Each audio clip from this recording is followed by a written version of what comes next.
very fortunate this morning to have a special guest who wants to issue a personal welcome to all of you and tell us a little bit about what SAIS meant to him. No, it's a surprise. I am just delighted to introduce one of our most esteemed alumni and definitely someone who doesn't need an introduction, Wolf Blitzer.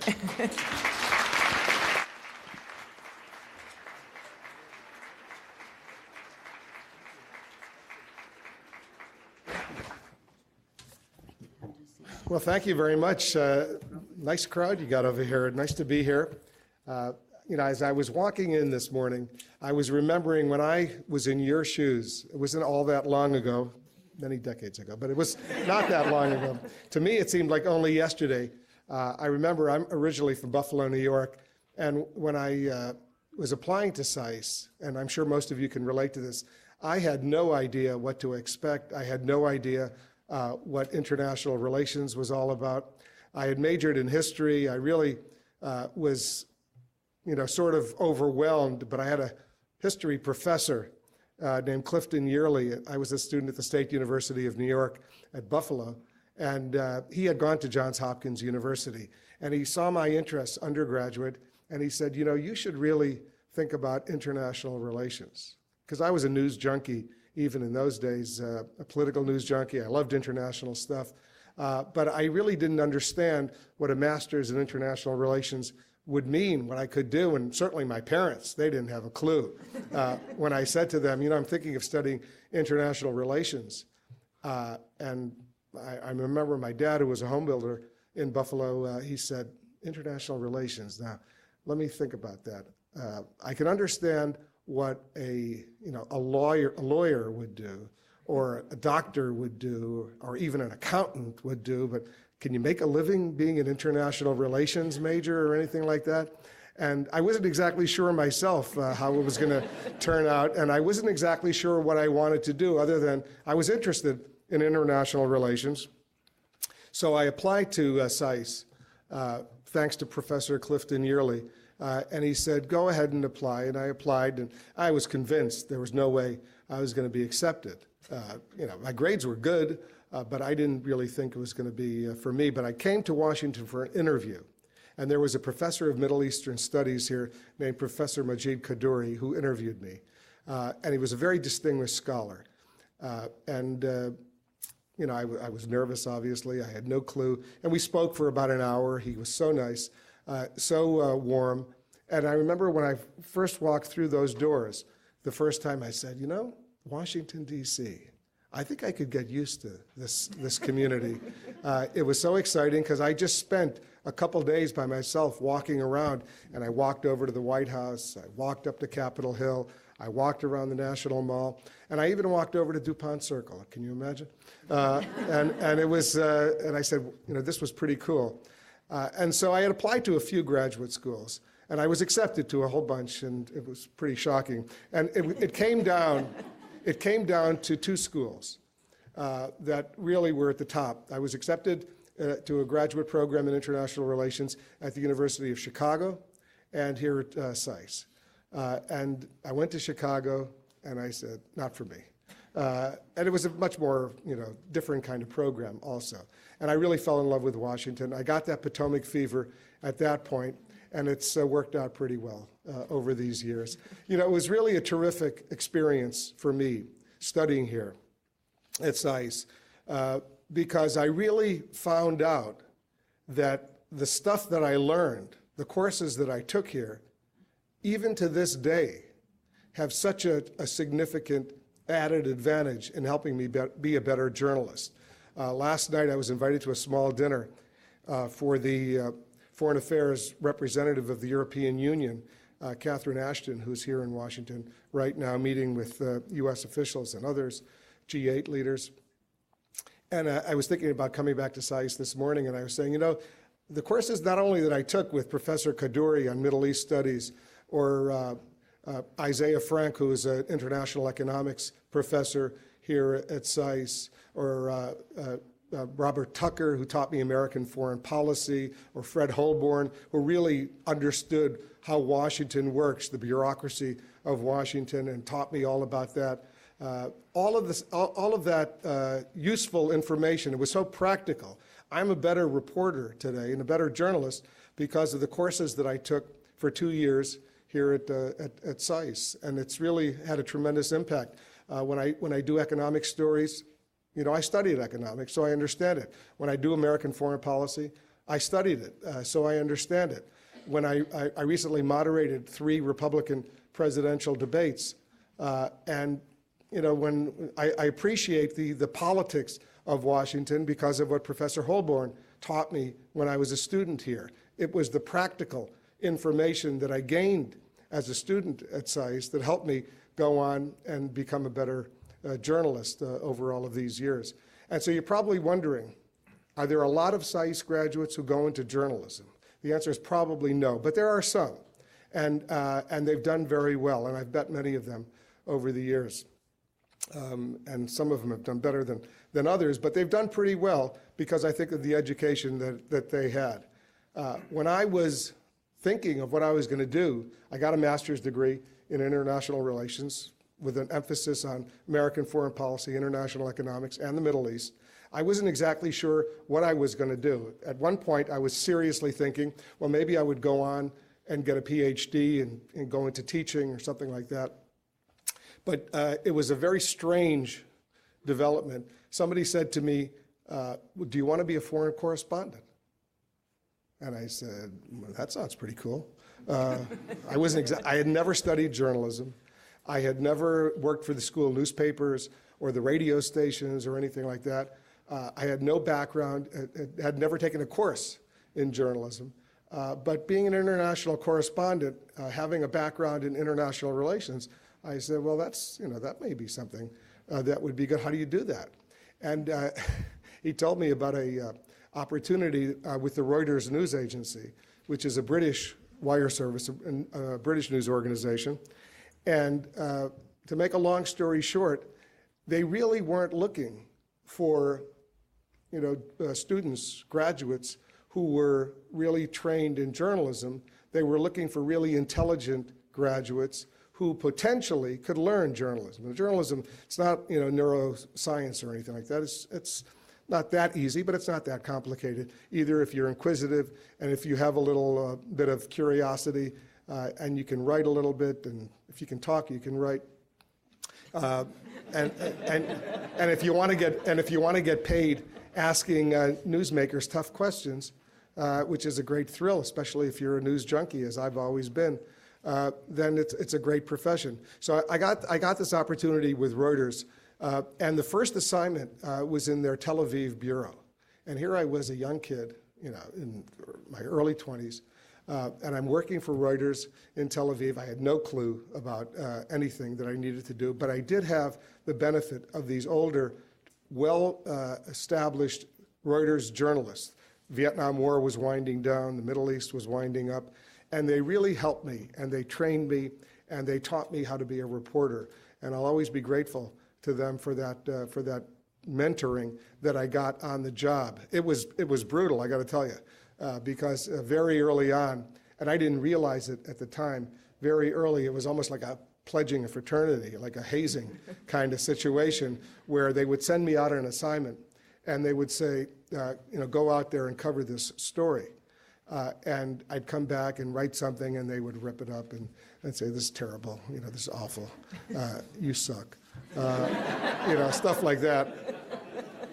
I remember once they said, the Israelis were, the Egyptians, this was along the Suez Canal, the Egyptians were about to return some bodies through the United Nations at a place called Kantara on the Suez Canal to the Israelis. So they said to me, you go out and cover this story. So I drove with a few other reporters all the way across northern Sinai. We got to the Suez Canal, and there was a little brief ceremony. United Nations officials were there, Egyptian flags, Israeli flags, and it was a nice color story.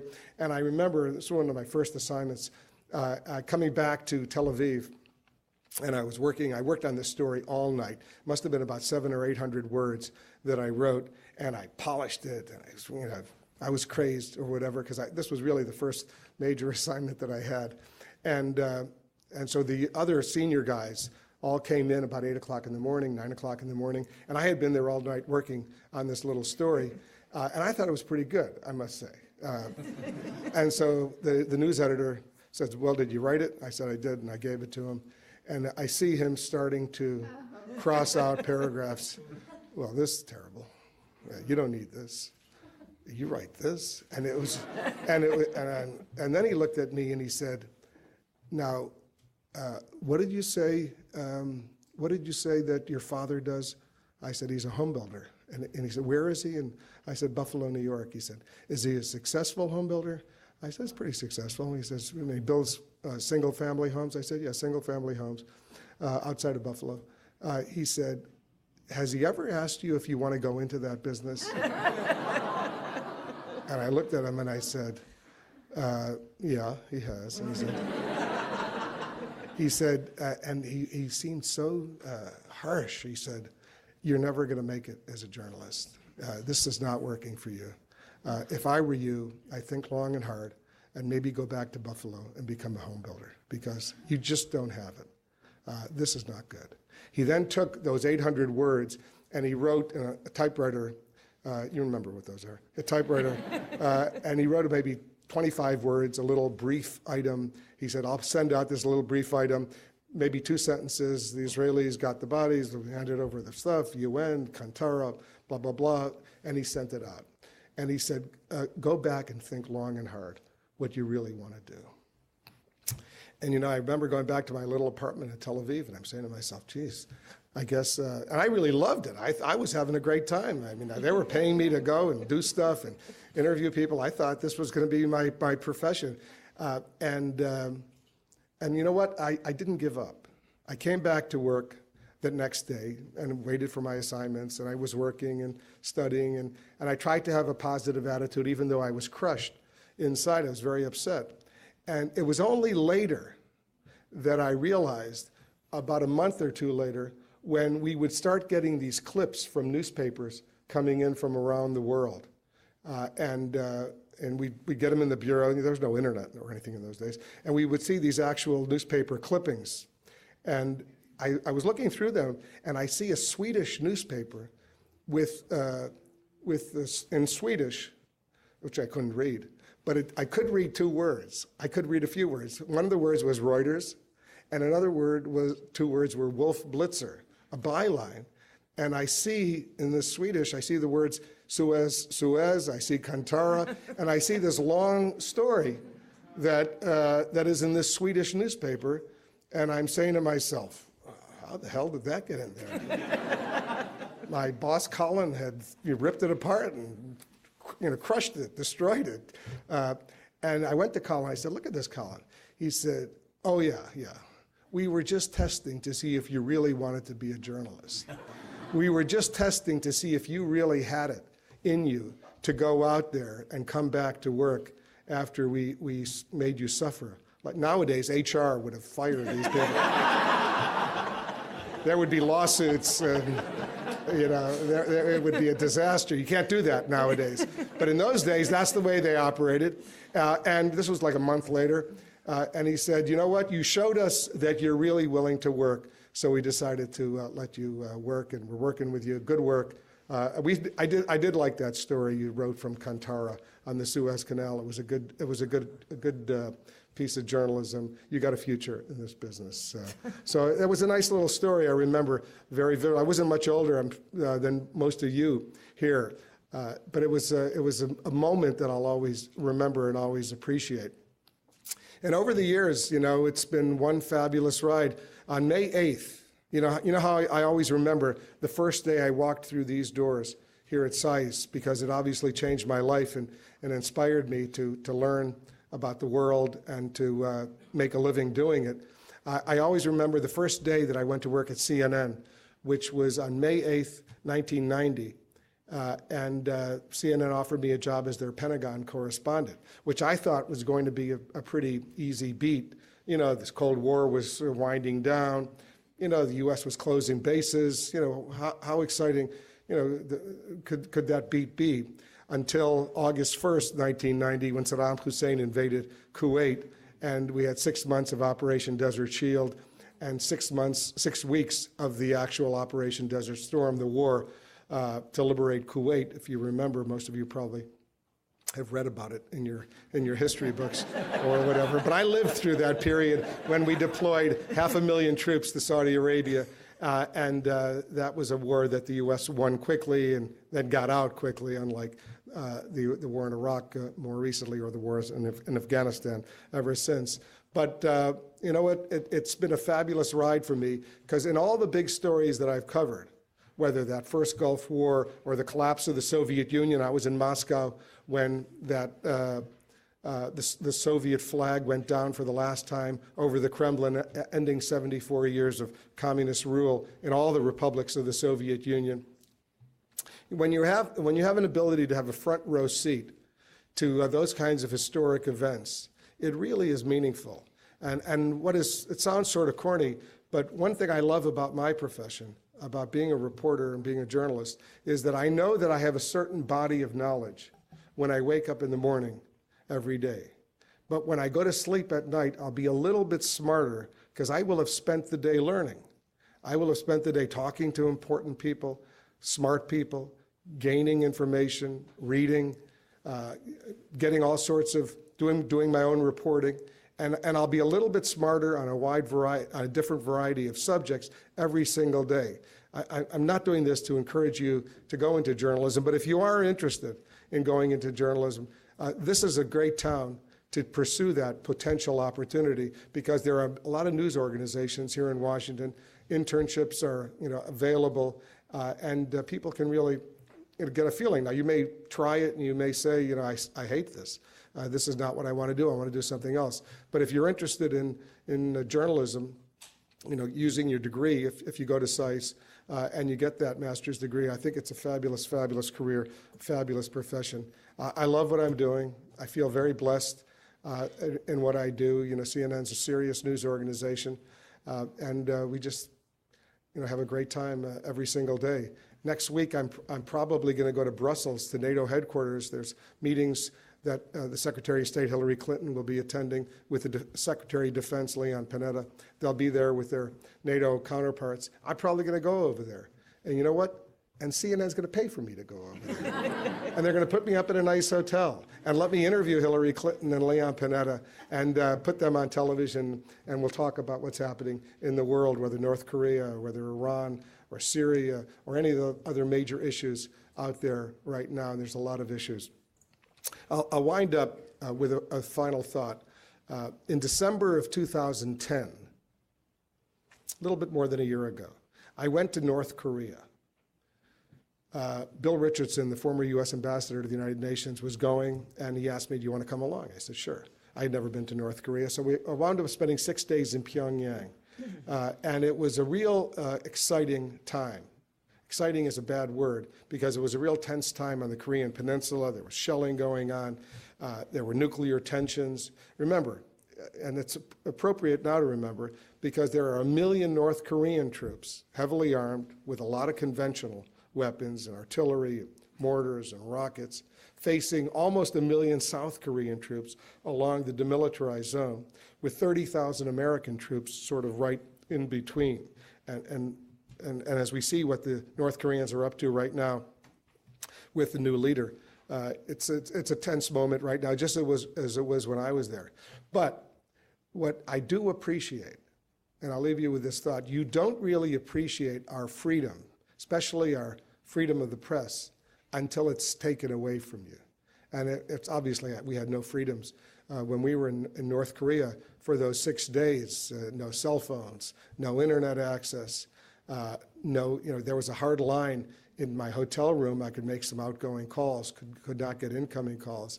The only good thing was that in my room in this hotel in Pyongyang, we did have CNN International. So at least I could see what was going on in the world. Although one morning, it was December, it was cold.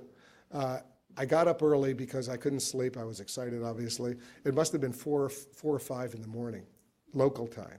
And I look out the window, it's snowing. So I turned on the TV, and remember, this is a very tense moment between North and South Korea and the U.S. I look on the TV and I see mush, hash, just static. I turn the channels, every channel is just junk. And I'm saying to myself, there's going to be a war. They've turned off all access to the outside world because they're about to go to war. And I'm stuck here in Pyongyang. I'm not very happy about this right now, and I'm scared. And I keep turning the channels, I see nothing. And so I put on some clothes, I go into the lobby. There's no one in the lobby except one North Korean guy, and there were a few guards outside. And I said, he didn't speak English, but I said, television, television. I didn't even know how. I don't speak Korean. And he said, television. I said, television. Shh. No picture, no nothing, no. And then he finally understood what I was saying, and he took me outside. And there were all these huge satellite dishes, old school, big satellite dishes. And the snow was coming down, and the snow was coming on these satellite, and that's why there was no picture. And he said, and he said some word which I assumed meant snow. And then I finally understood, yes, I'm not going to die. And I will be able to get out of North Korea at some moment. But it was just a little exciting moment in my, I did a 1-hour documentary on that trip to North Korea, by the way, that aired on CNN. And if you're interested in the subject, go take a look at it. I think it was actually pretty good. So those of you who haven't decided where you want to go to graduate school, I know all of you have been accepted to SAIS, so congratulations. It's a big deal. It's a huge deal. I'm sure your parents are thrilled. And I'm thrilled for all of you. You can go to some other schools and get a secondary education. Or you can come to SAIS and get a world-class education.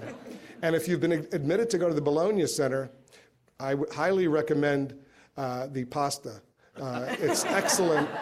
It's a great opportunity to hang out in Italy. Can you imagine spending a year in Italy and just learning and getting credits and having some fun? So I would recommend that as well, then come back to Washington. Usually you go to Bologna for the first year, right? And then you come to Washington for the second year. So I would highly recommend that as well. Now, seriously, all these schools are great, and you guys, I'm sure you'll do well wherever you want to go. But I can only tell you from my own personal experience that the school here is excellent. There's a great commitment to getting a good education.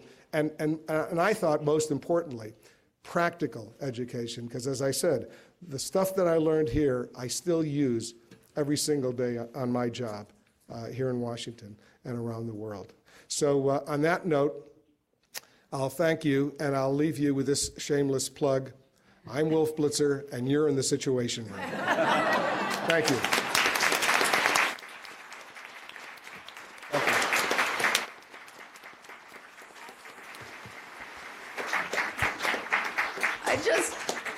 This was terrific, and it's going to be an extremely hard act to follow, but let me just say that this is the last free moment he's going to have between now and November 3rd, because Santorum dropped out. The campaign starts in earnest today, and that means no sleep, no food, and Situation Room from here on in. So thank you very much, Wolf. Thank you.